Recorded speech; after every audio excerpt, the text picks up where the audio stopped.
Колеги, доброго.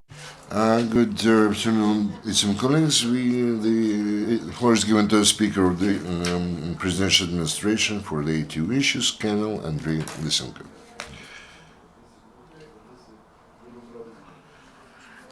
Good afternoon, esteemed colleagues. Yesterday in the A2 zone, it was indicated by the further intensification of the combat activities. The enemy continues to use heavy weaponry and they hold at the contact line considerable forces. On daily basis, we record this along the whole front line. In Lugansk sector, to the east of Stanitsa Luganska, near the Siza village, there was a short-term confrontation with the occupants.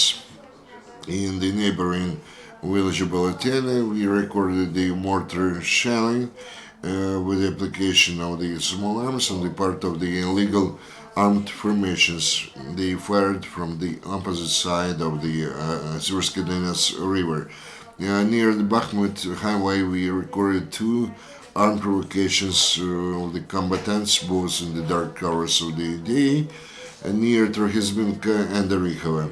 At the border of Lugansk and Donetsk regions, the enemy several times opened fire at the Ukraine positions near this village of Troitsky. Using the rugged landscape, the combatants tried to come closer to the positions of ATO forces. They shoot several times and then retreat. In the Donetsk sector, Svetlodarsk, Semyonov, also in the northern outskirts of Golovka, the situation is kind of disturbing, but the one which could be predicted. Yesterday we recorded up to 10 enemy's provocations who used the small arms and the grenade launchers. Also, we recorded one of the shooting from the APC. A similar situation is near the Novgorodsky village, where they used several times the grenade launchers. The most complicated situation remains in the western suburbs of Donetsk. From Avdiivka to Mariinka, combatants we occupied the Spartak village in the territory of the airport and the village of Staromikhailka. Their small groups actually approached the Ukrainian positions where they opened fire. Usually they do that in the daylight, and the shooting lasts for 1 hour. Near Kasagorovka, there was a shooting from the mortar launchers 120 millimeters caliber near Pervomaisky, with the LPCs involved. In the Mariupol sector, the enemy violated the ceasefire regime near Bogdanovka using the small arms and grenade launchers. In several cases, the ATO forces were forced to fire back. That's why this kind of combat or firing lasted for several minutes only. During the last 24 hours, one of our soldier was killed and 8 more were wounded. On the temporarily occupied territory of Lugansk region, the attitude of the local residents changes for the worse regarding the so-called LPR authorities and the occupationist troops. We actually registered the drastic increase of the robberies and the burglaries. They also take forcibly the private cars from the local residents. This is another proof that nobody is going to build some kind of people's republics on the occupied territories, because this kind of actions could be actually made by the criminals. The military mine experts continue to defuse and demine the infrastructure in the east. They concentrate their attention on removing the mines from the highways and the buildings. Only in November, they found and defused over 540 explosive subjects, also the infantry mines, etc. Also, they continue to informed the local residents about the danger to contact or to touch any kind of ammunition. Ukrainian special services continue to successfully detain combatants in their hirelings. Yesterday, they detained one combatant and two informers of the enemy. One of those, nicknamed Belaz, joined the illegal armed formations in May 2014.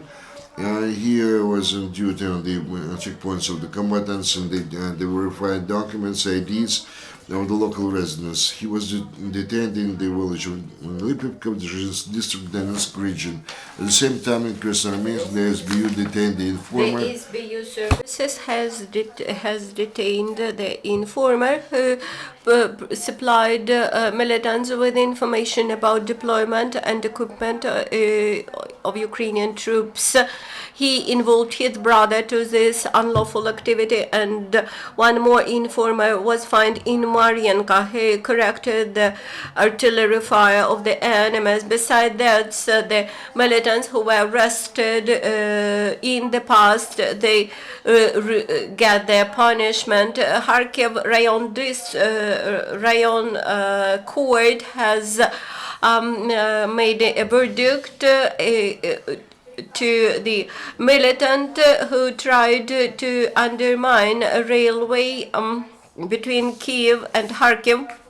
And he received the order to do this from Russian citizen Igor Bezler, and now he was sentenced by the court to imprisonment of 5.5 years.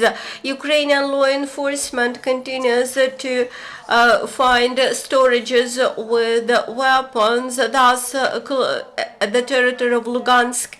TESS CHP station near Shchastia, the storage was revealed. It contained 125 millimeter tank shell, 120 millimeter mortar shell, and 82 millimeter mortar shells. 7 cases with cartridges of 5.45 millimeters and 7.62 millimeters. 2 more storages were found near Solovyivka, Yasynovatsky district of Donetsk Oblast, and another one in Kherson Oblast, where grenades and a huge number of rifle cartridges were expropriated. These days in Vinnytsia region, there are field exercises of anti-tank companies and mortar batteries of the National Guards of Ukraine are held, and in result of these field trainings and exercises, the servicemen will be able to get precious experience, which will be applied in the ATO area. For more than a week, the patriotic action aimed at moral support of those children who reside alongside the delineation line continues, and on the framework of this action, which is supported by the National Guards of Ukraine, school children from Kiev, Poltava, and Dnipropetrovsk Oblast has shooted video addresses for the children living in along delineation line, and our National Guards officers bring these videos alongside with toys and food to children. And now questions: could you describe the a fighting near Size village? How many participants were there, and what was the result? Near village Size, we have registered 1 shelling and 1 strike with reconnaissance group, and 1 serviceman was killed, and 2 servicemen were wounded. Another one serviceman was wounded near serviceman. One was wounded near Novhorodsk. Then one explosive ordnance blasted.